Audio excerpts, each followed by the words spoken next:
Good day, my name is Blue Suit and today I'll be going over my review of the story-driven 2D dark fantasy action platformer known as Guild of Darksteel. In Guild of Darksteel, you play as a lone sellsword as he arrives in Raven Rock looking for adventure and a fat sack of pierced coin.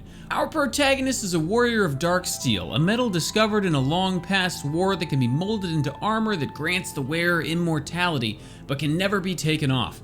Now long outlived the wars they were created for, these soldiers turned mercenaries flock to Raven Rock, where a guild has been erected to take advantage of their talents. You'll dive dungeons and fight off man and monster alike as you uncover Raven Rock's past and the mad corruption that still lies dormant within its walls. Guild of Darksteel is a story-driven game first and foremost, and many of its dark and mature themes are the highlight of its overall experience, and as such I'm going to try to stay away from anything spoiler related. Right from the opening sequences of the game though, it makes it clear that you're in for a messed up and gory tale. It never crosses the line of gratuitous, but it definitely continues to get darker and darker until Guild of Darksteel's climactic ending. The overall delivery of the story is well paced, but very little is explained to the player. There were a few times where I found myself walking all around the guild trying to figure out what to do next, as the game is devoid of a quest journal or a map. This design choice isn't however a bad thing, as this forced me to explore more and I was able to unlock pieces of the story that I would have otherwise missed. It doesn't seem like the ending of the story will change based on your choices or anything like that, but there are definitely several side stories that can go totally undiscovered if you're racing through the plot.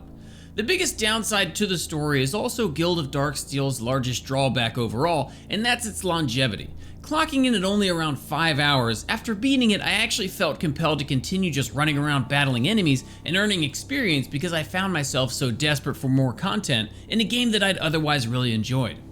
Guild of Darksteel's combat and RPG mechanics are as simple as they are addictive. When you encounter an enemy, you can touch it to enter your battle phase. From here you can choose from 6 unlockable combos to utilize in victory over your foes. You'll unlock these combos as you progress through the game, and each one has its own damage and special abilities, such as increasing the damage of your other combos or healing your character. As you defeat enemies and earn experience, you can increase the level of these abilities. I really enjoyed the freedom to experiment with a leveling system for 2 reasons. One, because every single level without exception requires 4 experience points, and enemies will always drop between 0 and 2 experience points when they fall, and infinite enemies means you can grind levels to your heart's content. And 2, because you can put your points wherever you want, and you only have to level up the skills you want, and it seems like they can be leveled up infinitely. I tried it out of curiosity, which is why you see my volley ability in the 60s and everything else is untouched. I wouldn't recommend this approach, but it was still a fun way to go through the game. Guild of Darksteel's enemies were limited in variety, but very satisfying to fight against. When you enter a battle, enemies will always attack with the same attack pattern based on their class. Each of the classes do have variants that alter their attack pattern slightly, but there's really probably less than a dozen different enemies in the game to learn. It's always a treat when Guild of Darksteel throws a new enemy at you.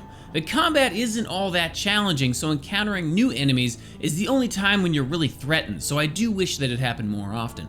That being said, there were still some enemies in the endgame with some pretty tricky timings. You can pick up Guild of Darksteel right now on Steam for $13, and while I don't think it's quite worth that, I think it's a wonderful, if short-lived, experience that dark fantasy story fans with an open Saturday night should really consider checking out. It has a fun and unique combat system, great lore accompanied by a fitting soundtrack and wonderful artwork, as well as a fantastically sad, engaging, and rewarding, albeit tragically short, story. So I'm valuing Guild of Darksteel at $11. And it's an amazing first game for solo developer Igor Sandman that I'd like to see more great content from. I hope you enjoyed this review of Guild of Darksteel. Come see me on Twitch where you can watch our reviews in progress 5 nights a week. As always, don't forget to like, subscribe, and let me know in the comments what you thought about it. Until next time, peace!